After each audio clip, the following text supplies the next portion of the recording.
আপনাদের সবাইকে স্বাগত জানাচ্ছি আমি।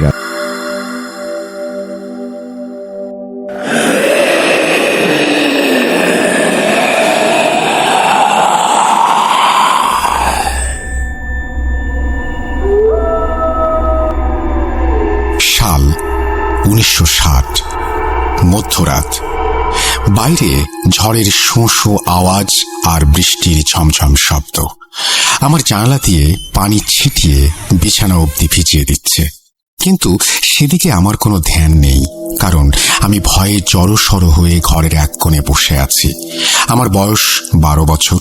প্রচন্ড ভয় পাচ্ছিলাম, তবুও আমি আমার রুম থেকে বের হয়ে আমার আব্বু আম্মুর রুমের দিকে হেঁটে যাচ্ছিলাম।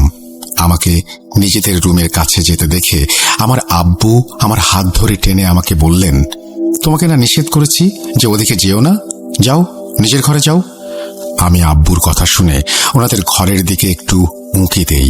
আমি দেখতে পেলাম দুজন মহিলা আমার মাকে শক্ত করে ধরে রেখেছেন, আর একজন ডাক্তার আমার মাকে শান্ত করার চেষ্টা করছেন। আমার মা চিৎকার করে ডাক্তার আর ওই মহিলা দুজনকে গালাগাল করছেন। ওনার চোখ যেন উল্টে গেছে, ওনার গলার রগগুলো ভেসে উঠেছে, মুখ দিয়ে লালা আর রক্ত গড়িয়ে পড়ছে। আমাকে উঁকি দিতে দেখে আমার মা হাত বাড়িয়ে আমাকে কাছে ডাকলেন, এনামুল, আব্বু এদিকে এসো, ওরা আমাকে কষ্ট দিচ্ছে, ওরা আমাকে কষ্ট দিচ্ছে, এসো ওদেরকে এখান থেকে নিয়ে যাও। আমি কোনো উত্তর দিচ্ছিলাম না, এবং আমি উত্তর দিচ্ছিলাম না দেখে আমার মা নিমেষেই আমার দিকে কঠিন দৃষ্টিতে তাকিয়ে বললেন, আমিও নাকি সবার মতো মরব, মরণ আমাদের হবেই, হতে হবেই। আমি আর দাঁড়িয়ে থাকতে পারছিলাম না। আমার আম্মুর এই অবস্থা দেখে আমি ভেঙে পড়েছিলাম। আমি প্রায় 3 বছর ধরে নিয়মিত নামাজ পড়ি ও মসজিদে যাতায়াত করি। আল্লাহর উপর আমার অগাধ বিশ্বাস। আমার মায়ের এই অবস্থা দেখে আমি ঘর থেকে দৌড়ে বেরিয়ে চলে গেলাম মসজিদের দিকে। আমি যখন মসজিদে প্রবেশ করলাম, মসজিদের হুজুর তখন জিকির করছিলেন। ওনার নাম ইয়াকুব হুজুর। আমাকে দেখে উনি বললেন, এনামুল, কি হয়েছে, এত রাতে তুমি এখানে? আমি ওনাকে তেমন কিছু বলতে পারিনি, শুধু 2 হাত জোর করে ওনাকে বলি, দয়া করে আল্লাহর ওয়াস্তে উনি যেন আমার মাকে বাঁচান। উনি আমার সাথে দৌড়ে আমাদের বাসার নিচে আসতেই আমার আব্বু ওনাকে তাচ্ছিল্য করে বললেন যে ওনার স্ত্রীর কোনো হুজুর না, বরং ডাক্তারের ট্রিটমেন্ট দরকার। হুজুর বাসার নিচ থেকে আমার মায়ের গলার চিৎকার শুনে বললেন, অন্তত একবার যেন আমার মার কাছে ওনাকে যেতে দেয়া হয়। আমার আব্বু মানলেন না। হঠাৎ বাসার ছাদ থেকে আমার মায়ের গলার আওয়াজ ভেসে উঠল। আমার মা কুৎসিতভাবে হাসতে হাসতে বাঁশের জানালা ভেঙে বাইরে এসে পড়ে গেলেন। কিছুক্ষণের জন্য উনি একেবারে নিথর হয়ে গেলেন। আমি মূর্তির মতো দাঁড়িয়ে রইলাম। কয়েক সেকেন্ডের ব্যবধানে আমার মা উঠে দাঁড়ালেন আর হুজুরের দিকে তাকিয়ে বললেন, আল্লাহর বান্দা না এই মহিলা? আল্লাহ কি সাহায্যের জন্য তোকে পাঠিয়েছেন ইয়াকুব? কিন্তু লাভ নেই রে, লাভ নেই। অনেক দেরিতে এসেছিস তুই। আল্লাহর বান্দাকে বাঁচাতে দেরি করে আসা, ছি ছি ছি ছি, হুজুর, লানত তোর ওপরে। এই কথা বলে আমার মা সজোরে চিৎকার শুরু করলেন আর মৃত্যুর কোলে ঢলে পড়লেন। আমার মায়ের মৃত্যুর সময় যখন উনি চিৎকার করছিলেন, তখন হুজুর আমার চোখ জোড়া ওনার হাত দিয়ে ধরে রেখেছিলেন। আমি কেবল আমার মায়ের মৃত্যু চিৎকার শুনছিলাম। মৃত্যুবরণ করার একেবারে শেষ মুহূর্তে উনি আমাকে বলেছিলেন, এনামুল, এনামুল, আবার দেখা হবে। এরপর উনি কটাক্ষ করে আমাকে বাবা বলে চিরদিনের জন্য নিশ্চুপ হয়ে গেলেন। দাদা এনামুল হকের ভাষায়। সাল 1968। হুজুর, তাদের কি আসলেই অস্তিত্ব আছে? কাদের কথা বলছো? সেই 6 গোত্রের 6 জনের দল। তুমি দেখতে পাচ্ছ না জন্য কি তারা নেই? তারা সাধারণ মানুষের দৃষ্টির আড়ালে লুকিয়ে থাকে। তারপর কি করে তারা? তারা সকল ধ্বংস অনিষ্টের মূল। তাহলে তারা লুকিয়ে থাকে কেন? কারণ যখন তারা আত্মপ্রকাশ করে তখন একজন নাস্তিকও আল্লাহকে ডাকতে বাধ্য হয়, আর কেউ আল্লাহর নাম মুখে আনুক এটা তারা চায় না। এই বলে হাবিব হুজুর আমার কাছ থেকে বিদায় নিলেন। উনি যাবার আগে বলে গেলেন সেই 6 গোত্রের 6 জনকে নাকি পাওয়া গেছে, তাদেরকেই উনি শেষ করতে যাচ্ছেন। হাবিব হুজুর, যার কাছে আমার মানুষ হওয়া, উনি আমার বাবা নন, কিন্তু বাবার থেকে কমও নন। আমি এনামুল। যুবক বয়সে আমি একজন রাকি ছিলাম, আলহামদুলিল্লাহ। 1960 সালে আমার মায়ের মৃত্যুর পর আমার বাবা আমার মায়ের মৃত্যুর জন্য নিজেকে দায়ী মনে করতে থাকেন। উনি ভাবতেন শুরুতেই যদি ধর্মীয় চিকিৎসা দিতেন আমার মাকে তাহলে হয়তো আজও হারাতে হতো না, উনি হয়তো আমাদের মাঝেই বেঁচে থাকতেন। এই অনুশোচনা নিয়ে আমার বাবা আর বেশি দিন বাঁচেননি। আমার মায়ের মৃত্যুর 6 মাসের মাথায় আমার বাবা আমার মায়ের মৃত্যুর গিল্টের কাছে হেরে গিয়ে মৃত্যুবরণ করেন। বাবা মারা যাবার পর আমার মরহুম চাচা আমাকে মাদ্রাসায় ভর্তি করিয়ে দেন। আমার ভরণ পোষণ আর মাদ্রাসার যত খরচ উনিই বহন করতেন। ওনার কোনো সন্তান ছিল না, তাই উনি আমাকে নিজের সন্তানের মতো ভালোবাসতেন। উনি ছিলেন আমার পারিবারিক অভিভাবক, আর মাদ্রাসায় যদি আমার কোনো অভিভাবক থেকে থাকেন তাহলে তিনি হচ্ছেন হাবিব হুজুর। উনি ছিলেন ইয়াকুব হুজুরের বন্ধু। আমার মায়ের মৃত্যুর 3 মাস পর ইয়াকুব হুজুর কোনো এক কারণে মাদ্রাসা ছেড়ে চলে গিয়েছিলেন। এরপর ওনাকে আর কখনো আমরা দেখিনি।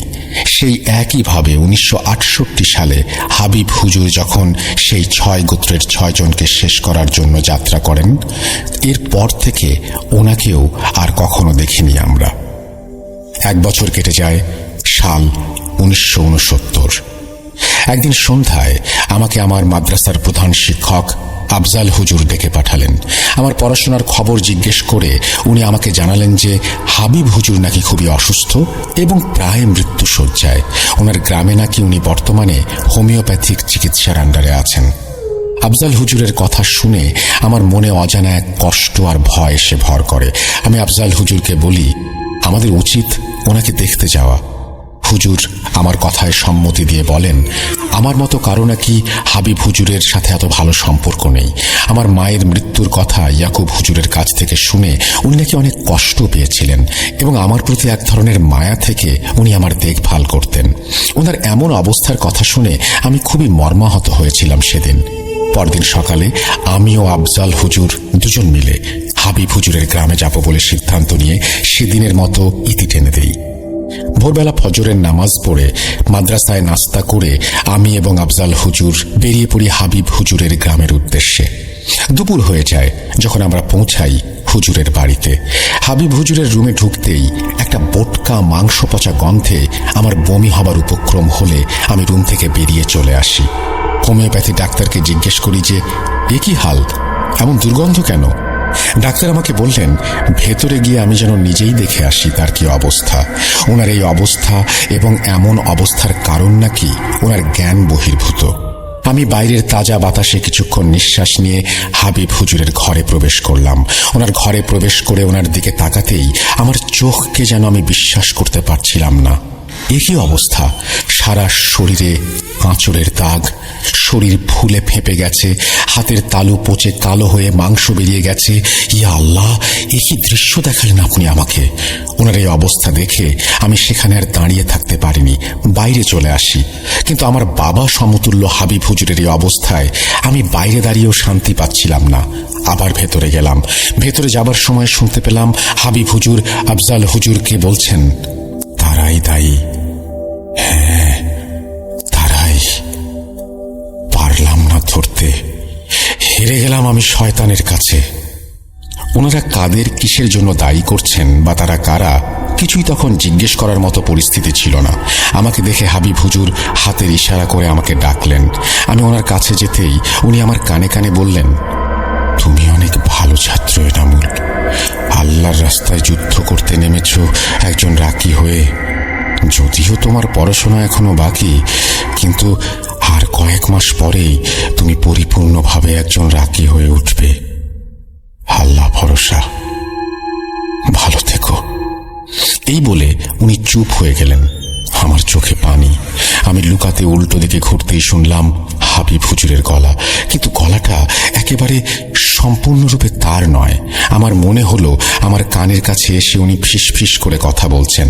আমি ওনার দিকে ঘুরতেই উনি আমার চেহারার সামনে এসে বললেন, তোর মায়ের মরণের সময় তার চেহারা কেমন ছিল জানিস?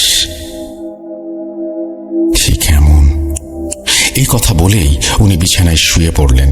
ওনার চোখ জোড়া যেন উল্টে যাচ্ছিল, ওনার জিভ বেরিয়ে আসছিল মুখ থেকে, ওনার মুখ, নাক ও কান দিয়ে রক্তপাত শুরু হলো।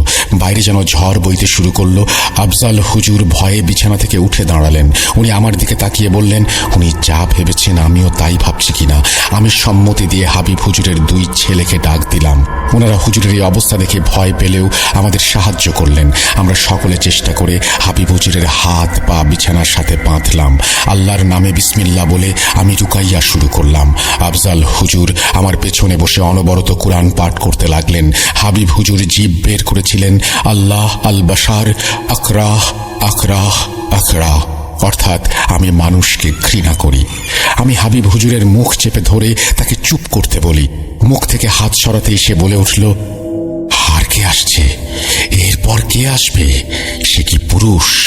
আমার একটা পুরুষের শরীর চাই। আমি তাকে জিজ্ঞাসা করলাম, সে কে, কি চায়, কি তার নাম? শয়তান জবাব দিল, সে একজন পেয়াদা মাত্র, সে একজন বিলিভার। তার বিলিভার? আমি তাকে জিজ্ঞেস করলাম, এই তারটাকে, কি তার নাম? আমার প্রশ্ন শুনে হুজুর বিদঘুটে হাসি দিয়ে বিছানায় শুয়ে পড়লেন।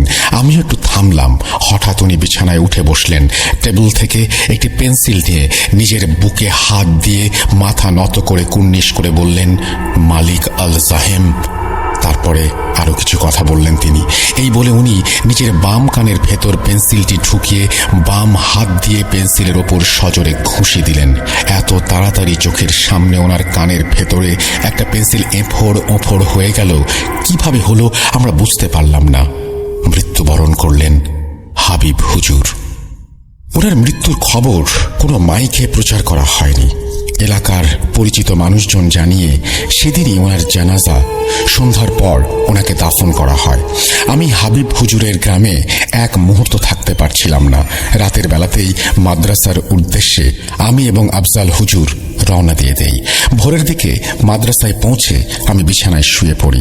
আমার 2 চোখ বেয়ে পানি পড়ছে। আমার মা বাবাকে হারালাম 12 বছর বয়সে, চাচাকে হারালাম 15 বছর বয়সে, আর 21 বছর বয়সে সর্বশেষ কাছের ব্যক্তিটি, উনি আমার বাবা নন, কিন্তু বাবার থেকেও কম নন। আল্লাহ বেহেশত নসিব করুক। পরদিন সকালে আমি প্রধান শিক্ষক আফজাল হুজুরের সাথে দেখা করি। ওনাকে জিজ্ঞেস করি যে মারা যাবার আগে হুজুর কাদের কথা বলেছিলেন। আফজাল হুজুর আমাকে বললেন আমি যেন এসবে না জড়াই। আর কয়েক মাস বাকি আমার শিক্ষা সম্পন্ন হবার, এসব কাজে জড়িয়ে যেন নিজের ক্ষতি না ডেকে আনি। আমি বুঝতে পারলাম আফজাল হুজুরের কাছ থেকে আমি কোনো প্রকার সাহায্য পাব না। আমি প্রতিজ্ঞা করলাম শয়তানকে নিজেই খুঁজে বের করব, কিন্তু কিভাবে? আমি তো তার নাম জানি না, আর হুজুর কবে এবং কোথায় এবং কিভাবে পজেসড হয়েছিলেন আমি তাও জানি না। এত হারানো পাজল থাকার পরেও আমি আমার মতো সেই শয়তানের খোঁজ জারি রাখলাম। এর মাঝে আমি হাবিব হুজুরের গ্রামের বাড়ি যাই। আবার সেখানে গিয়ে হাবিব হুজুরের ছেলেদের জিজ্ঞাসা করলে ওনারা জানায় যে ওনাদের বাবা তার কাজের বিষয়ে ওনাদের কিছুই বলতেন না। আবার হতাশ হলাম, হি আল্লাহ সাহায্য করুন। রাতের বেলা শুয়ে শুয়ে ভাবছিলাম হাবিব হুজুরের মৃত্যুর কথা, কিছু মিস করছি না তো। হঠাৎ মনে পড়ল মৃত্যুর আগে হাবিব হুজুরের শেষ কথা, মালিক আল জাহেম, জাহান্নামের বাদশাহ, আমার প্রার্থনা শোনো, আমাকে রক্ষা করো। আমি রাগে কষ্টে চোখের পানি ধরে রাখতে পারিনি। আমার জানা মতে হাবিব হুজুর আল্লাহর এক নেক বান্দা ছিলেন। আর শয়তানের কত বড় স্পর্ধা, সে একজন নেককার ব্যক্তির মৃত্যুর সময় তার মুখ থেকে কালেমা কেড়ে নিয়ে এমন জঘন্য কথা বলতে পারে। 3 মাস পর দুপুরের খাবারের পর ঘুমাচ্ছিলাম আমি। হঠাৎ কড়া নাড়ার শব্দ। দরজা খুলতেই দেখলাম আফজাল হুজুর। উনি আমাকে বললেন, চলো এনামুল, বিকেলে নাস্তা করে আসি। ওনার কথা শুনে আমি পাঞ্জাবি গায়ে দিয়ে ওনার সাথে হাঁটতে শুরু করি। একটি দোকানে বসে বিস্কিট খাচ্ছিলাম। উনি খেতে খেতে আমাকে বললেন, তুমি তাহলে থামবা না, তাই না এনামুল? আমি তাকে বললাম যে না, আমি থামছি না, আমার কিছু প্রশ্ন আছে। 1, তারাই দায়ী, এই তারা আসলে কারা? 2, 6 গোত্রের 6 জনকে। 3, আর কে আসবে? পুরুষের শরীর চাই কার? 4, শয়তান কার কাছে সাহায্য চাচ্ছিল? কে তার মাস্টার? আর কি তার উদ্দেশ্য? যতক্ষণ না পর্যন্ত এই প্রশ্নগুলোর উত্তর আমি পাচ্ছি, ততক্ষণ পর্যন্ত আমি থামছি না। আমার কথা শুনে আফজাল হুজুর বললেন, কি আর করার তাহলে? আমি যখন থামছি না, তাহলে আমার কিছু শিক্ষা নেওয়া প্রয়োজন। আমি এখন একজন পরিপূর্ণ রাখি। 15 থেকে 120 দিন হলো আমার কিতাবী ও প্রাতিষ্ঠানিক শিক্ষা শেষ হয়েছে, কিন্তু বাস্তব অভিজ্ঞতা কম। তাই আমাকে গাজীপুর পাঠাবেন একজনের কাছে বলে ঠিক করেছেন তিনি, যার কাছ থেকে আমি শিক্ষা নিতে পারবো, যিনি এই কাজে সেরা। আমি যেন সেরার থেকে শিখি, এই উদ্দেশ্যে উনি আমাকে পাঠাতে চান সেই ব্যক্তির সহযোগী হিসেবে, কারণ তার পুরাতন সহযোগী কাজ ছেড়ে দিয়েছেন। আমি জিজ্ঞাসা করি, কে সেই ব্যক্তি? আফজাল হুজুর আমার কথার উত্তর না দিয়ে বলেন, আমি যেন সেই ব্যক্তির সাথে থেকে কাজ শিখি আর ওনাকে পর্যবেক্ষণ করি। ওনার নামে নাকি একটা গুজবও আছে যে উনি নাকি রাকি নন, উনি নাকি ফেক এবং অর্থলোভী। তাই ওনার পুরাতন সহযোগী কাজ ছেড়ে দিয়েছেন। আমি আফজাল হুজুরকে জিজ্ঞেস করলাম যে যদি ওনার নামে এসব কথা রটেই থাকে, তাহলে আমাকে কেন ওনার কাছে পাঠাচ্ছেন? হুজুর উত্তর দিলেন, কারণ আমি নাকি তাকে চিনি এবং এই সব গুজবে নাকি উনি বিলিভ করেন না। এখানে নিশ্চয়ই কোনো শয়তানি ষড়যন্ত্র আছে বলে উনি মনে করেন। আমি কৌতূহলী ও উত্তেজনা নিয়ে হুজুরকে সেই ব্যক্তির নাম জিজ্ঞাসা করি। উনি আমাকে বললেন, ওনার নাম ইয়াকুব। আমার হাত থেকে বিস্কিট রেখে দিয়ে বললাম, অসম্ভব, এসব গুজব সত্যি হতে পারে না। আমি ইয়াকুব হুজুরকে চিনি, উনি একজন নেককার বান্দা। আমার মাকে সাহায্য করতে উনি সেদিন রাতে এসেছিলেন। আমাকে মসজিদে আসার দাওয়াত উনিই দিয়েছেন। আমাকে ধর্মের প্রতি অনুরাগীও উনিই বানিয়েছেন। এসব মিথ্যা গুজব আমি মানি না। আমার কথা শুনে আফজাল হুজুর বললেন, এই জন্যই নাকি উনি আমাকে ইয়াকুব হুজুরের কাছে পাঠাচ্ছেন। আমি ইয়াকুব হুজুরের সহযোগী হবার জন্য রাজি হই এবং পরদিন সকালে গাজীপুর যাব বলে জানাই। রাতের বেলা শুয়ে শুয়ে ভাবছিলাম আমার মায়ের কথা। ইয়াকুব হুজুর হয়তো সাহায্য করতে পারতেন। 9 বছর পর ওনার কাছে যাচ্ছি। উনি হয়তো আমাকে চিনবেন না, কিন্তু ওনার কাছ থেকে আমি অনেক কিছু শিখতে পারবো ভেবে ভালো লাগছিল। পরদিন ভোরবেলা ফজরের নামাজ আদায় করে আমি আমার ব্যাগ গুছিয়ে আর নিত্য প্রয়োজনীয় কাগজপত্র নিয়ে আফজাল হুজুরের অনুমতি সহ রওনা দেই গাজীপুরের উদ্দেশ্যে। গাজীপুর পৌঁছাতে প্রায় দুপুর গড়িয়ে গেল। আমি আফজাল হুজুরের দেয়া মাদ্রাসার ঠিকানায় চলে গেলাম ইয়াকুব হুজুরের খোঁজে। মাদ্রাসায় পৌঁছে একজন শিক্ষকের সাথে কথা বলে জানতে পারি ইয়াকুব হুজুর এখানে থাকেন না, তবে উনি আমার জন্য একটা কামরার ব্যবস্থা করেছেন। মাদ্রাসার ভেতরে আমার জন্য উনি কিছু কাগজপত্র রেখে গিয়েছেন। আমি মাদ্রাসার অফিস থেকে ইয়াকুব হুজুরের রাখা কাগজপত্র নিয়ে আমার জন্য পূর্ব বরাদ্দকৃত কামরায় চলে এলাম। কামরাতে আসতেই একজন ছাত্র আমাকে দুপুরের খাবারের জন্য ডেকে নিয়ে গেলেন। দুপুরের খাবার শেষ করে আমি রুমে গিয়ে কাগজপত্র ঘেঁটে দেখছিলাম। র্যান্ডমলি একটা খাতা খুললাম আমি। খাতার উপরে একটি নাম ও ঠিকানা লেখা। নাম আলামিন, ঠিকানা মাদ্রাসা থেকে 10 মিনিটের পথ। খাতা পড়তে লাগলাম। খাতার ভেতর কিছু কথোপকথন পেলাম, যা দেখে আমি বুঝতে পারলাম এখানে আমাকে একটা রুকাইয়াতে তাকে সহযোগিতা করতে বলা হয়েছে। এই আলামিন সাহেব ছিলেন ইয়াকুব হুজুরের সহযোগী। আমি খাতা বন্ধ করে বেরিয়ে পড়লাম আলামিন হুজুরের বাসার দিকে।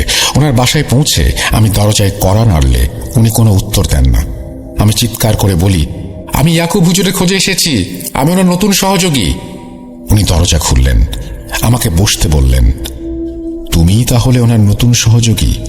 কিন্তু বাবা, তোমার বয়স তো অনেক কম, এই বয়সে কেন এসব কাজে নিজেকে জড়াচ্ছ? আমি উত্তর দিই যে উনিই তো বলেছেন যে ইয়াকুব হুজুর নাকি ভণ্ড, তাহলে আমাকে কেন বারণ করছেন? ভণ্ড হলে তো যেখানে রুকাইয়া করছেন সেখানে কিছুই নেই। তাহলে আমার কথার কোনো উত্তর দিলেন না উনি। আমি ওনাকে জিজ্ঞাসা করলাম যে যেই ছেলেটার রুকাইয়ার বর্ণনা ওনার খাতায় লেখা, আসলে তার সমস্যা কি?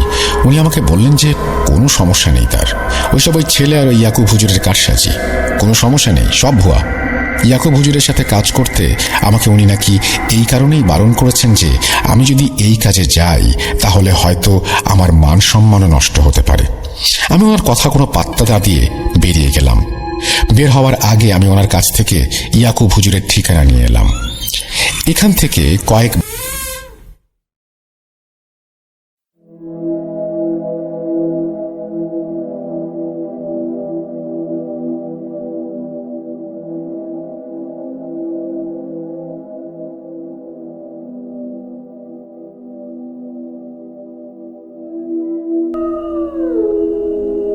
আসা পরেই ওনার বাসা।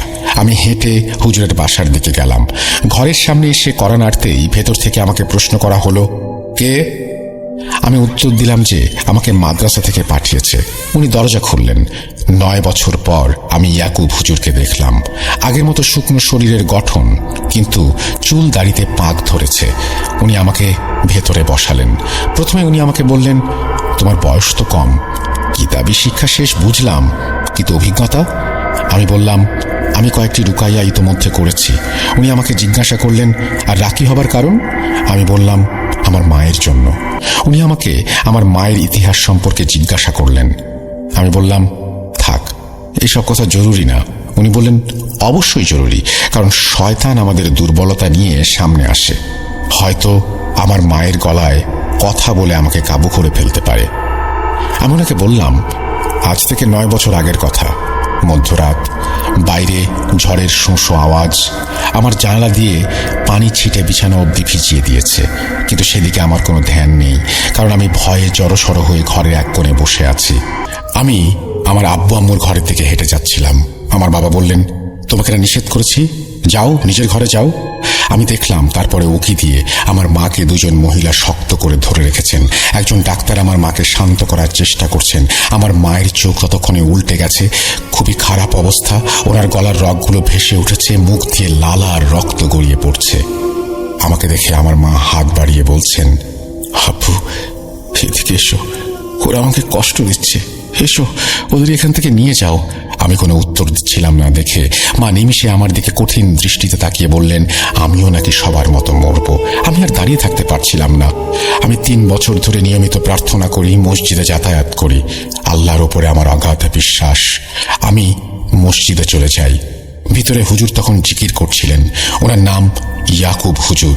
তিনি আমাকে দেখে বললেন, এনামুল, কি হয়েছে, তুমি এত রাতে? হাত জোর করে বললাম, হুজুর, আমার মাকে বাঁচান। এটুকু বলতেই হুজুর আমাকে থামিয়ে দিয়ে বললেন, এনামুল, তুমি এনামুল? আমি হ্যাঁ বোধক মাথা নাড়ি। উনি বিছানা থেকে উঠে আমাকে জড়িয়ে ধরলেন আর জিজ্ঞেস করলেন আমি কেমন আছি। আমি ওনাকে আমার জীবনের জমে থাকা সব কথাগুলো বললাম। আমার মা, বাবা, চাচা, হাবিব হুজুর। উনি বললেন, হাবিব হুজুরের এই অবস্থার পেছনে এই শয়তানি দায়ী, যার বিরুদ্ধে লড়াই করতে উনি আমাকে এখানে এনেছেন। আমি অবাক হয়ে যাই। প্রচণ্ড কষ্ট আর উত্তেজনায় ওনাকে বলি, আমি এই শয়তানের মুখোমুখি হতে চাই। উনি আমাকে বললেন, এই রাগটাই হবে আমার সব থেকে বড় শত্রু। আমি যেন মাথা ঠান্ডা রাখি। একজন রাকি রাগ থাকা ক্ষতিকর। ওনার কথা শুনে আমি শান্ত হয়ে ওনাকে হাবিব হুজুরের কাহিনী জিজ্ঞেস করি। উনি একটা দীর্ঘশ্বাস ফেলে বললেন, হাবিব হুজুরের মৃত্যুর রহস্য। বলছেন, ইয়াকুব হুজুর। 1960 সালের পর আমার মাদ্রাসার চাকরিতে ইস্তফা দিয়ে চলে যাবার পেছনে দায়ী এই শয়তানেরা। 6 গোত্রের 6 জনের দল। এরা কারা জানো? মারিদ।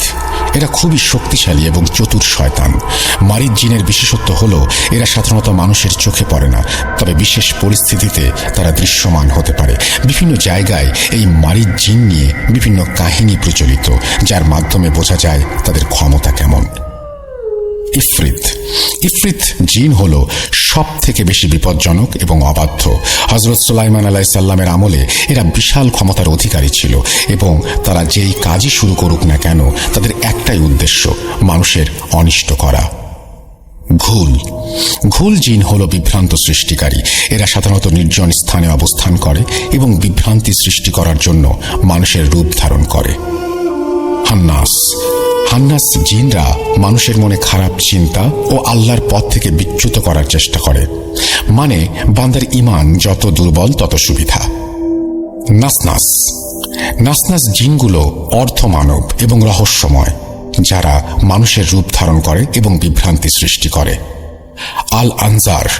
আল আনজার জিনগুলো নির্দিষ্ট স্থানে অবস্থান করে এবং মানব জাতির ওপর নজরদারি করে। এদের এক এক জাতি এক একভাবে ভয়ানক।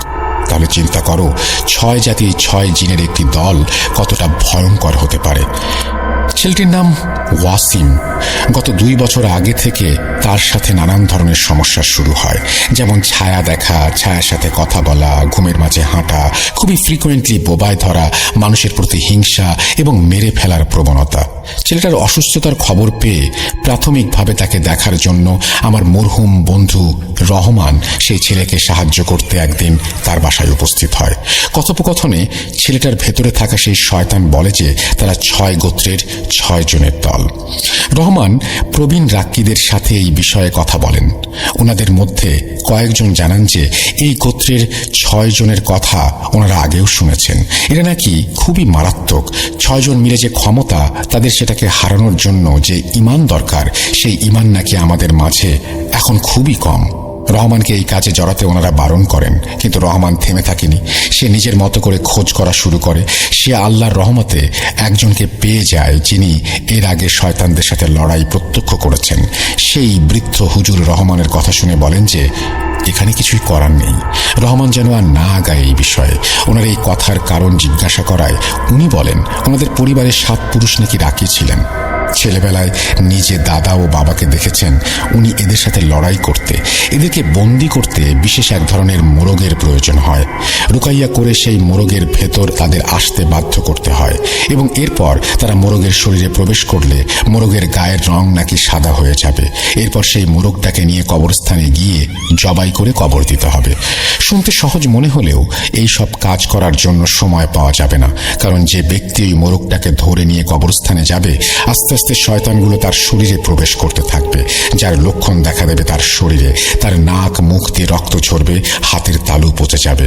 ওনার দাদারা নাকি এই কাজ করতে গিয়ে ব্যর্থ হয়েই মৃত্যুবরণ করেছিলেন। ওনার এই সমস্ত কথা শুনে রহমান আমার আরেক মরহুম বন্ধু হাবিবের শরণাপন্ন হয় এবং তাকে সবকিছু জানায়। হাবিব রাজি হয় এই কাজ করতে। তারা সেই বিশেষ কালো মোরগ খুঁজে বের করে। রুকাইয়ার মাধ্যমে তারা সক্ষমও হয় শয়তানকে মোরগের ভেতরে বন্দি করতে। কিন্তু কবরস্থানে নিয়ে যাবার সময় হাবিব শয়তানের শক্তির সাথে পেরে ওঠেনি, নিজেই জীবন হারিয়ে বসে। আমি হাবিবের মৃত্যুর পরে হাবিবের অসম্পূর্ণ কাজ করার প্রতিজ্ঞা করি, কিন্তু মাঝখানে রহমান অজানা কারণেই একদিন রাতে সেই যে ঘুম দিল হার ওঠেনি। বেচারা ঘুমের মাঝেই মারা গেল। এরপর আমার সহযোগী আলামিন, সে 2-3 বার আমার সাথে রুকাইয়াতে অংশ নিয়েছিল, কিন্তু এক পর্যায়ে সে তার এই স্নায়ু চাপ সহ্য করতে পারেনি। তোমাকে আলামিনের ঠিকানা দিয়েছিলাম, গিয়েছিলে না ওর কাছে? সে নিশ্চয়ই বলেছে ওখানে কিছু নেই, তাই না? কেন বলেছে সেটা রুকাইয়া করতে গেলে জানতে পারবে। এনামুল, আজ সবই বরাত। আজকের মতো পবিত্র রাত আর কয়টা আছে? আজ আল্লাহ 7ম আসমানে এসে বান্দার দোয়া শুনবেন আর কবুল করবেন ইনশাল্লাহ। আজ রাতে আমরা আল্লাহর রহমতে এই কাজটা শেষ করব। তৈরি থেকো, মোরগ আমি জোগাড় করে রেখেছি আগে থেকেই। ইয়াকুব হুজুরের কথা শুনে আমি হাবিব হুজুর ও রহমান হুজুরের জন্য শোক পালন বা মর্মাহত হওয়া বাদ দিয়ে দৃঢ় চিত্তে শয়তানের মোকাবেলা করার প্রস্তুতি নিতে থাকি। মাগরিবের আজান দিচ্ছে, নামাজ পড়তে বসলাম। আতর ও আগরবাতির খুশবুতে প্রাণ ভরে যাচ্ছে। কিন্তু এবার রওনা হবার পালা। মাগরিবের নামাজ শেষ করে পায়জামা টুপি মাথায় দিয়ে আমি ইয়াকুব হুজুরের জন্য অপেক্ষা করছিলাম। 5 থেকে 10 মিনিটের মাঝে ইয়াকুব হুজুর এসে আমাকে বললেন, সময় হয়েছে এনামুল, চলো। আমি আর ইয়াকুব হুজুর রওনা দিলাম ওয়াসিমের বাসার উদ্দেশ্যে। রাস্তায় যেতে ইয়াকুব হুজুর আমাকে কিছু কথা বললেন, যা ছিল কিছুটা এমন: ওয়াসিমের চোখের দিকে তাকানো যাবে না, তার কোনো প্রশ্নের উত্তর দেয়া যাবে না, উনি একটি সেফটি বৃত্ত আঁকবেন যেটা পার করা যাবে না। সে নানান ভাষায় ও নানান কণ্ঠে কথা বলবে, কিন্তু সেগুলোর জন্য বিভ্রান্ত হওয়া যাবে না। মোরগের ভেতর তাদের প্রবেশ করার সাথে সাথে দোয়া পড়া শুরু করতে হবে, যা মোরগকে কবর দেওয়ার আগ পর্যন্ত থামানো যাবে না। হুজুরের উপদেশ মতো কাজ করার চেষ্টা করব বলে ওনাকে ওয়াদা করে আমরা পৌঁছাই ওয়াসিমের বাসার সামনে। করোনার্থেই দরজা খুলে দেন ওয়াসিমের বাবা। উনি জিজ্ঞাসা করলেন, আলামিন হুজুর আসেননি কেন? ইয়াকুব হুজুর বললেন, আলামিন হুজুর কাজ ছেড়ে দিয়েছেন। এরপর উনি আমাকে দেখিয়ে বললেন, আজ ওনার সাথে কাজ করব। ওনার কথা শুনে ওয়াসিমের বাবা আমাদের ওয়াসিমের রুমের সামনে নিয়ে গেলেন। ওয়াসিমের রুমে প্রবেশ করার আগে আমরা আমাদের প্রয়োজনীয় পানি পড়া, তসবিহ, আতর, কোরআন শরীফ ব্যাগ থেকে বের করে ওয়াসিমের রুমে প্রবেশ করি। ওয়াসিমের রুমে প্রবেশ করতেই সেই পুরাতন বোটকা মাংস পচা গন্ধে আমার বমি চলে এলেও আমি নিজেকে সামলে নিলাম। হুজুর বললেন, দেখো ছেলেটার গায়ে কোনো দাগই নেই, তাহলে দুর্গন্ধ কিসের? শয়তান দুর্গন্ধ ছড়িয়ে আমাদের বিভ্রান্ত করছে আর নিজেকে লুকিয়ে রাখছে। এরপর আমরা ওয়াসিমের বিছানার কাছে গিয়ে দাঁড়ালাম। তার হাত পা বিছানার সাথে বাঁধা, সে ঘুমাচ্ছিল, কিন্তু হুজুর তার কাছে যেতেই সে খুব জোরে নাক দিয়ে আশেপাশের গন্ধ শুকে বলল, ইয়াকুব হুজুর, আপনি এসেছেন, আমাকে দয়া করে খুলে দিন, আমার কষ্ট হচ্ছে। সেটা যেন মায়া হচ্ছিল আমার। হুজুর রুমের চারপাশে আতর লাগিয়ে দিলেন আর আমাকে আগরবাতি জ্বালিয়ে দিতে বললেন। আমি 5টা আগরবাতি একসাথে জ্বালিয়ে একটা চালের পটে গেঁথে দিলাম। বিসমিল্লাহ বলে আমরা শুরু করলাম। শুরুতেই হুজুর একটি বৃত্ত আঁকলেন, বৃত্তের বাইরে আরও একটি বৃত্ত আঁকলেন।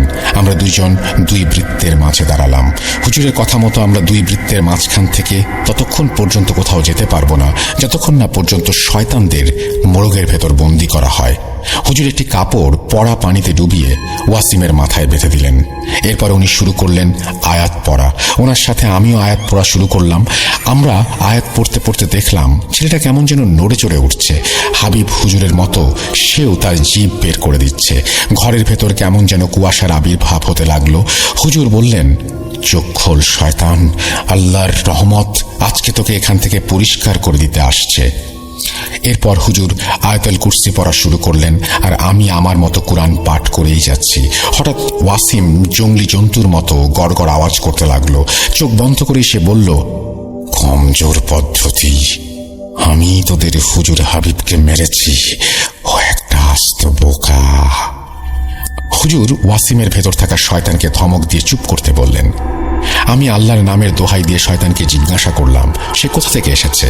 সে উত্তর দিল, আমরা সব জায়গায় আছি, এখানে ও অন্য সব জায়গায়। আমরা দুনিয়ার সব জায়গায় ভ্রমণ করি, এখন পর্যন্ত 1000-এর ওপর মানুষের ওপর ভর করেছি। হুজুর জিজ্ঞেস করলেন, সে বা তারা কতদিন ধরে এখানে আছে? সে বা তারা উত্তর দিল, যখন তোদের মতো মানুষের সংখ্যা হাতে গোনা তখন থেকে। হুজুর জিজ্ঞাসা করলেন, সে বা তারা কতদিন এখানে থাকবে? সে কোনো উত্তর না দিয়ে জিভ নাড়াতে লাগলো। হুজুর তাকে বললেন, আজ তার চক্রান্ত শেষ। আল্লাহর রহমতে এখানে এখন তার জন্য চরম শাস্তি আর কষ্ট ছাড়া কিছুই নেই। আমি হুজুরের কথার পুনরাবৃত্তি করে বললাম আর আয়াত পড়তে থাকলাম। হঠাৎ সে বিছানায় ধাম করে এক হাত দিয়ে বাড়ি দিল। পরিবেশ শান্ত হয়ে গেল। সে বলল, কষ্ট, শাস্তি, আমি তোদের সাথে সবসময় ছিলাম, যুদ্ধে ছিলাম, কষ্টে ছিলাম, দুর্ভিক্ষে ছিলাম। ধর্ম, তোদের মতো ধার্মিকদের ইতিহাস দেখে নে। এরপর আমি জিজ্ঞেস করলাম, এখানে কেন এসেছো? সে আমাকে উদ্দেশ্য করে বলল, আমি যেন এখান থেকে চলে যাই, তাহলে শান্তির জীবন কাটাবো, আর নইলে সে আমার জীবন ধ্বংস করে ছাড়বে। আমি তাকে আবার জিজ্ঞেস করলাম তার আসার কারণ। সে বলল, সে এটাই প্রমাণ করতে এসেছে যে মানুষ সর্বশ্রেষ্ঠ সৃষ্টি নয়, নর্দমার কীট ছাড়া মানুষ আর কিছুই নয়। আমরা তাকে এবার জিজ্ঞেস করলাম, মাস্টারকে? সে কার উপাসনা করে? সে উত্তর দেয়, তারা এমন একজনের উপাসনা করে যার আওয়াজ কেউ শুনতে পায় না, কারণ সে আওয়াজ না, সে একটা ভাবনা। এবার হুজুর তাকে জোর দিয়ে জিজ্ঞেস করলেন, সে কেন এসেছে? সে বলল, তারা কেবল লুকিয়ে আছে এখন, তাই তাদের আটকানো যায়। এমন এক সময় আসবে যখন তারা আত্মপ্রকাশ করবেই না, আর কেউ বুঝবেই না যে কোন মানুষের শরীরে তারা বসবাস করছে। এরপর সে বলল, তার একজন রাকি পুরুষ শরীর প্রয়োজন, যেখান থেকে সে সারা জীবন বিভ্রান্তি ছড়াতে পারবে। সে এক একবার এক এক আওয়াজে কথা বলছিল। আওয়াজগুলো 3টার বেশি নয়। আমরা বুঝতে পারলাম ওয়াসিমের শরীরে 3 জন শয়তানের বাস। হুজুর আমাকে পানি পড়া ছেটাতে বললেন ওয়াসিমের গায়ে। আমি তার শরীরে পানি ছেটাতেই সে বলল, আপনাদের ওপর নজর দাও, জাহান্নামের বাদশাহ, আমাদের রক্ষা করো। আমি অনবরত তার উপরে পানি ছেটাতেই থাকি। হাবিব হুজুরের মতো তার মুখ ও নাক থেকে রক্ত বের হতে থাকে। এরপর সে চোখ খুলে আমার দিকে তাকিয়ে বলে, হুজুর, দয়া করে আমাকে বাঁচান। তারা কারা? হুজুর, তাদের অস্তিত্বই কি আসলে আছে? তারা কেন লুকিয়ে থাকে? এসব শুনে আমি কিছুক্ষণের জন্য স্তম্ভিত হয়ে যাই। এগুলো আমারই মুখের কথা। সে কিভাবে জানল? সে আসলে কে? এরপর ওয়াসিম কাঁদতে লাগলো আর নিজের বাবাকে খুঁজতে লাগলো। সে বলছিল, হুজুর, আমাকে মেরে ফেলুন, এই কষ্ট আমি সহ্য করতে পারছি না। আর হুজুর আবার দোয়া পড়তে শুরু করলেন। এবার সে আমার দিকে তাকিয়ে বলল, আমার দিকে তাকা, কারা দায়ী জানিস? আমরা কেন দায়ী জানিস? তোর মায়ের মৃত্যুর জন্য। আমি ছিলাম তোর মায়ের মৃত্যুর কারণ, যার জন্য তুই ডাকি হয়েছিস। সব আমার পরিকল্পনা। তোর ভেতরে এসে এবার আমি রাজত্ব করব। চলে যা এখান থেকে। সবাইকে গিয়ে বল ইয়াকুব ভণ্ড, প্রতারক, অর্থলোভী। এখানে কি আছে কাউকে বলবি না। আমি আমার শরীরের কন্ট্রোল হারাই তার কথা শুনে। আমার মায়ের মৃত্যুর জন্য সে দায়ী। আমার সব প্রশ্নের উত্তর সে। হে আল্লাহ, এ তুমি আমাকে কোথায় নিয়ে এসেছো? এই সেই শয়তান যে হাবিব হুজুরের মৃত্যুর সময় ওনার মুখে কালেমা নসিব হতে দেয়নি। ইয়াকুব হুজুর আমাকে ধমক দিয়ে বললেন আমি যেন ওর কথা না শুনি। ওনার কথা শুনে আমার হুঁশ ফেরে। আবার শুরু করি আমাদের কাজ। আমি সূরা তেলাওয়াত করি আল্লাহর নামে। হুজুর মোরগটাকে নিয়ে তার ঠোঁটে ওয়াসিমের রক্ত লাগিয়ে দিলেন, আর ওয়াসিমের চারপাশে করা বৃত্তের ভেতর মোরগটাকে রেখে দিলেন। আমি মোরগের মাথায় হাত বুলিয়ে ক্ষমা চেয়ে নিলাম। ওর জীবনের বিনিময়ে হাজার হাজার জীবন বাঁচবে, আল্লাহ সাহায্য করুন। হুজুর জিজ্ঞাসা করেন আবার সে কেন এসেছে। সে বলে 43-এর দুর্ভিক্ষ, 20 থেকে 30 লাখ মৃত্যু, 50 থেকে 51 বন্যা, 1 লাখের মতো মৃত্যু। মানুষ এক সময় নিজেদের বুদ্ধিমত্তার ওপর ভরসা হারাবে। বিজ্ঞান বুদ্ধি দিয়ে তৈরি করবে কৃত্রিম বুদ্ধিমত্তা, যা মানুষকে আরো নিচু স্তরের জীবন দান করবে। মানুষ নিজেই নিজেকে বানাবে। হুজুর তার মুখ চেপে ধরে বললেন যে শয়তানের এসব জ্ঞানের কথা শোনার সময় নেই আমাদের। এরপর উনি আবার জিজ্ঞাসা করলেন এই শয়তান কে আসলে, কেন এসেছে? আমরা তাকে এই প্রশ্নের উত্তরগুলো দিতে বাধ্য করতে থাকি, কিন্তু সে নিজের মতো করে কথা চালিয়ে যায়। সবশেষে আমাদের রুকাইয়ার চাপে পড়ে সে বলে আমি এই দুনিয়ার আলো নিভিয়ে দিতে এসেছি। আমি সকলের নেতা, আমি ইফরিত, আমার নাম হুন। এরপর আমরা দুজন মিলে আল্লাহর কাছে দোয়া করতে থাকি এবং হুনকে তার সাগরেদের সাথে নিয়ে মোরগের ভেতরে চলে যেতে বাধ্য করি। ওয়াসিম চুপ হয়ে যায়। আমরা মেঝেতে পড়ে থাকা মোরগের দিকে তাকাই। সাদা রঙের মোরগ। সে জন্তু জানোয়ারের মতো গর্জন করছিল বলে মনে হলো। তার শরীর থেকে যেন ধোঁয়া বের হচ্ছিল। আমি একটি কাপড় পানিতে ভিজিয়ে মোরগটাকে ধরে দৌড়ে রুম থেকে বের হয়ে যাই। আমার পেছন পেছন ইয়াকুব হুজুর আসতে থাকেন। আগে থেকে ঠিক করে রাখা কবরস্থানের দিকে যাচ্ছিলাম আমরা, কিন্তু ধীরে ধীরে মোরগটার ওজন বেড়ে যাচ্ছিল। আমি আর ভার নিতে পারছিলাম না।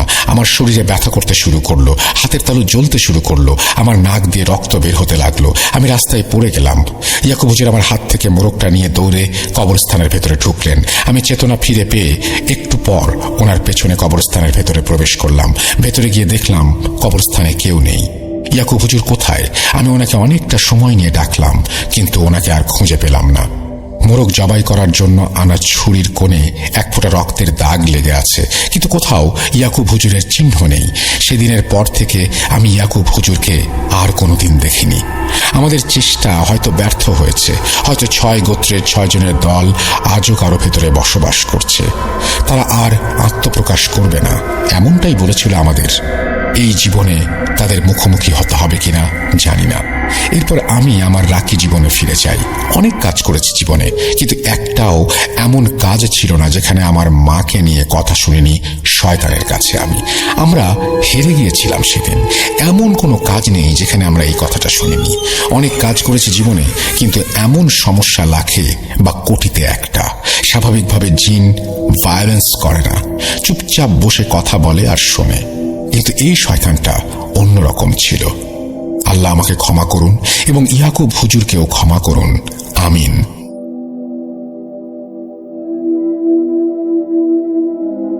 ঘটনা 1। বিয়ের আগে কিছু normal common paranormal problem face করেছি পারিবারিক সূত্রে। সেই ঘটনা নিয়ে না হয় আরেকদিন কথা বলবো। তবে আসল ঘটনা ঘটে বিয়ের পরে।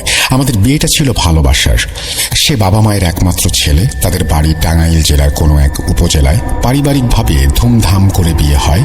2 পরিবার খুশি থাকলেও কিছু কাছের মানুষ হয়তো অখুশি ছিল। বিয়ের 8 বছর চলছে, এখনো সন্তানের মুখ দেখতে পারিনি। এটা কেন বলছি সেটা ঘটনার শেষে জানতে পারবেন। বিয়ের 8 বছর হলেও গুছিয়ে সংসার করাটা 5 বছর পরে শুরু করতে হয় আমাদেরকে। কারণ দুজনেরই পড়াশোনা এবং জবের প্রিপারেশনের জন্য আমরা ব্যস্ত ছিলাম, এবং আমাকে রাজশাহীতে এবং আমার হাজব্যান্ডকে ঢাকায় থাকতে হতো। দূরত্বের জন্য প্রায়ই অহেতুক মনোমালিন্য, ঝগড়া বিবাদ লেগেই থাকতো।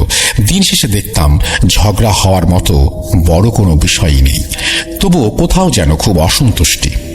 দুজনকে প্রচন্ড ভালোবাসি বলেই হয়তো কেউ কাউকে ছেড়ে যায়নি। কথাই বলে না, ভালোবাসা প্রখর হলে হাজার বাঁধাও সম্পর্কে ফাটল ধরাতে পারে না। 2019 সালের অক্টোবর মাসে দুজন ঢাকায় বাসা ভাড়া নিয়ে থাকতে শুরু করি। সবকিছু ভালোই যাচ্ছিল। ভাবলাম সব টানাপোড়েনের মনোমালিন্যের সমাপ্তি ঘটল, এবার চুটিয়ে সংসার করব। কিন্তু কে জানতো আমাদের জন্য কি অপেক্ষা করছে। হাজবেন্ড প্রতিদিন সকাল 8টা-9টা নাগাদ অফিসে চলে যায়। যেহেতু আমরা দুজনই থাকি বাসায়, তেমন কাজ বা রান্নাবান্না করার তাগিদ থাকতো না। আমি তাই হাজবেন্ড অফিসে যাওয়ার পরে রেস্ট করতাম, বই পড়তাম, অনেক সময় ঘুমিয়ে পড়তাম। এমনই একদিনের ঘটনা, আমার হাজবেন্ড অফিসে যাওয়ার পরে আমি শুয়ে শুয়ে ফোনে সময় কাটাচ্ছিলাম। কখন যে চোখটা তন্দ্রাচ্ছন্ন হয়ে এসেছে বুঝতে পারিনি। আমার রুমে বিছানার পাশেই একটা আলমারি রাখা ছিল। ঘুমের ঘোরে হঠাৎ অনুভব করলাম আলমারির ওপর থেকে কালো একটা অবয়ব বা মানুষ বা বিড়াল এমন কিছু লাফিয়ে আমার বিছানায় পড়ল। চোখের পলকেই সেই অবয়বটি আমাকে পেছন থেকে এমনভাবে চেপে ধরল যে আমি আপ্রাণ চেষ্টা করেও আর কিছুতেই নড়তে পারছিলাম না। শরীরের সবটুকু শক্তি দিয়েও আমি কিছু করতে পারছিলাম না। পুরো একটা বাসায় আমি একটা রুমে একা, এইভাবে নিজেকে এতটা অসহায় লাগছিল যে বলে বোঝাতে পারবো না। আমার যতটা সেন্স ছিল ওই মুহূর্তে আমি আয়াতুল কুরসি পড়তে লাগলাম। তখন খেয়াল করলাম আমার শরীর কেমন যেন হালকা হয়ে এলো। মনে হলো বিশাল একটা পাথর আমার দেহ থেকে কেউ নামিয়ে নিল।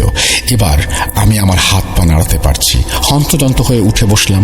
বসেই আমি আমার হাজবেন্ডকে ফোন করি, বলি তুমি বাসায় আসো, আমার খুব ভয় করছে।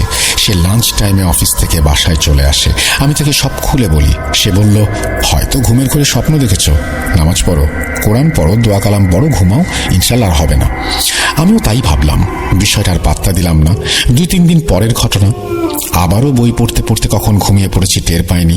আমার বিছানার অপোজিটে একটা দেয়াল, বড় একটা আয়না লাগানো ছিল সেখানে। এবার ঘুমের ঘরে দেখছি আমি নিজেই আয়নায় চুল আঁচড়াচ্ছি।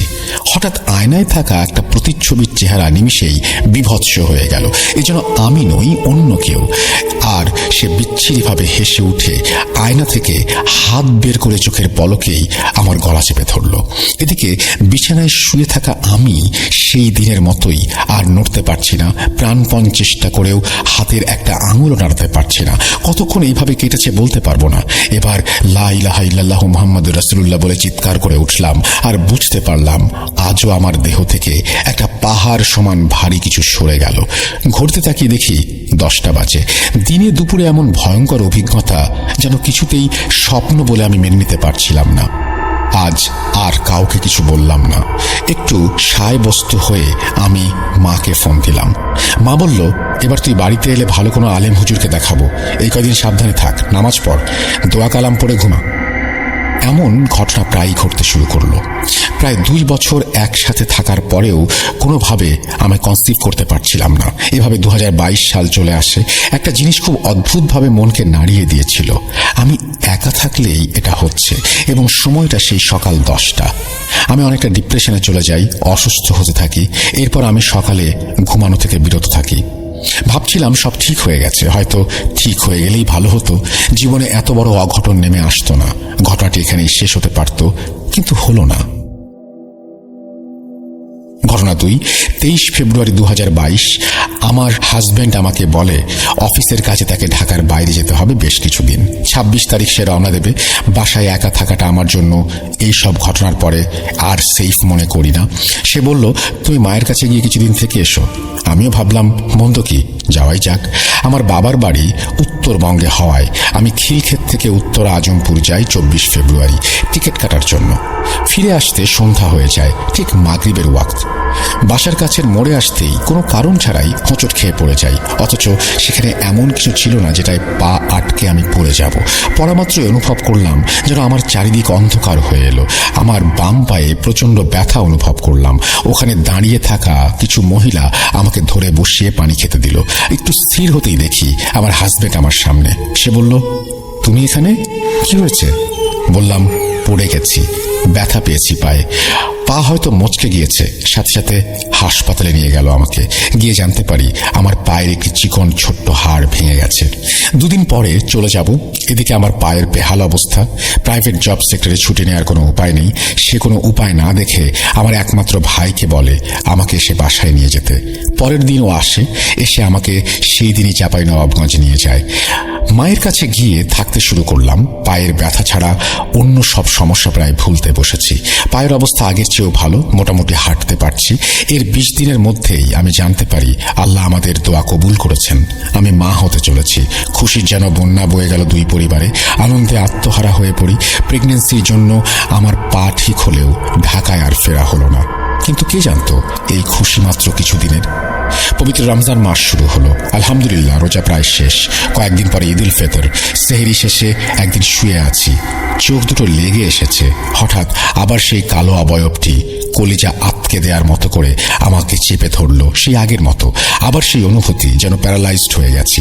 পাশের রুমে আমার মা শুয়ে আছে, বাবার সাথে কথা বলছে, আমি শুনতে পাচ্ছি। তবুও আপ্রাণ চেষ্টা করেও মাকে ডাকতে পারছি না, নড়তে পারছি না।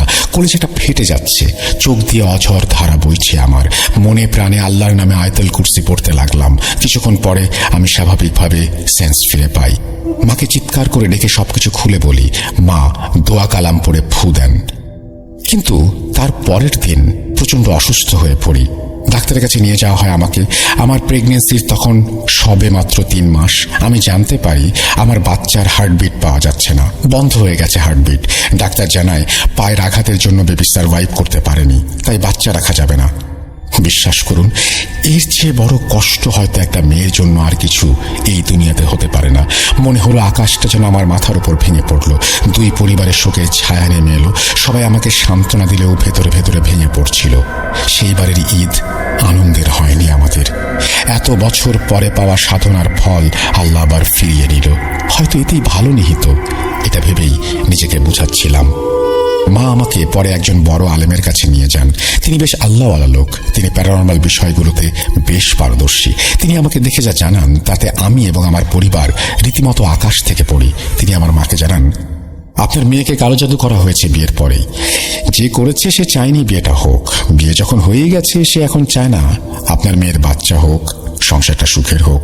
বিয়ের 3 মাসের মাথায় নতুন বউ মানে আপনার মেয়ের শাড়ির আঁচল, পায়ের ধুলা, নখ জোগাড় করে মেয়েকে ব্ল্যাক ম্যাজিক করা হয়েছে। শয়তান জিন চালান দেওয়া হয়েছে মেয়ের দিকে, মেয়ের ক্ষতি করার জন্য, মেয়েকে অসুস্থ করে ফেলার জন্য। আপনার মেয়ে যখন কনসিভ করে মেয়ের আগের জিনটা জেনে গিয়েছিল এবং সে ইচ্ছে করে মেয়েকে ধাক্কা দিয়ে ফেলে দেয়, বাচ্চাটি নষ্ট করে। তাদের স্বামী স্ত্রীর মাঝে ঝগড়া বিবাদ লেগে থাকার কারণও এটি। যিনি কাজটা করেছেন তিনি এমন একজন আত্মীয় যাকে চাইলেও শত্রু ভাবা যায় না। সে চায় না এই বিয়েটা টিকে থাক। হিংসা বশত সে এই জঘন্য কাজটি করেছে। এই বলে সে আমাকে একটা তাবিজ দেন এবং বলেন একটা বিড়াল পালতে। বিড়াল আশেপাশে থাকলে নেগেটিভিটি শোষণ করে নেয়, খারাপ জিন থেকে ঘরকে রক্ষা করে। আমি তার কথা মতো 2টা বিড়াল নিয়ে আসি বাসায়। ওরা সারাদিন আমার পাশে পাশে যেন ছায়ার মতো থাকে। আমি ঘুমালে প্রায় খেয়াল করি আমার বিড়ালগুলো আমার পায়ের পাশে আছে। ওরা কিছু একটা থেকে আমাকে সবসময় আগলে রাখে। নামাজ পড়ি, আল্লাহর রহমতে ভালো আছি। তবে জানি না কতদিন ভালো থাকবো, আমি জানি না। তবে আমার বিড়াল 2টা এখন আমার সন্তান হয়ে উঠেছে। আল্লাহ তো আছেন, তবে তারা যেন আমার জন্য আশীর্বাদ হয়ে এসেছে। আল্লাহ মাফ করুন, সবাইকে হেদায়েত করুন।